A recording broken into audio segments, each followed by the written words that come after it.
Kita ke sorotan lainnya, Saudara. Upaya untuk mengungkap kasus penembakan pengacara di Kabupaten Bone, Sulawesi Selatan terus dilakukan pihak kepolisian.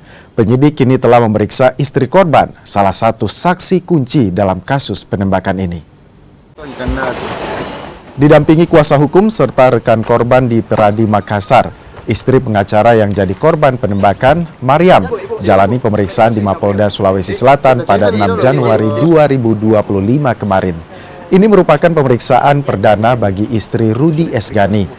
Dalam pemeriksaan itu, Maria membawa sejumlah bukti yang diduga kuat terlibat dalam kasus pembunuhan suaminya. Betul, kalau kecurigaan ya wajar ya. Kami ada beberapa orang yang kami curigai karena berhubung dengan perkara bapak yang dia pegang.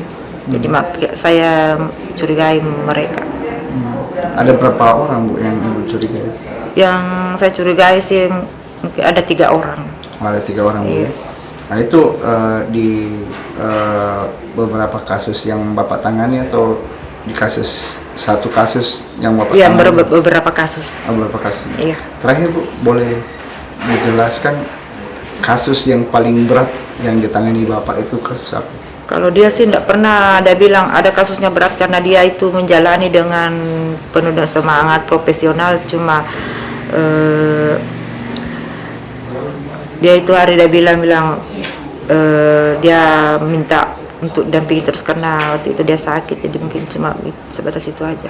Kedatangannya ini adalah membawa Ibu Mariam ini, istri almarhum Rudi Esgani, untuk memberikan keterangan segala macam yang dia ketahui Ibu yang berkaitan dengan bukti-bukti, termasuk percakapan-percakapan dan WA yang ada di dalam HP-nya almarhum dan Ibu sendiri.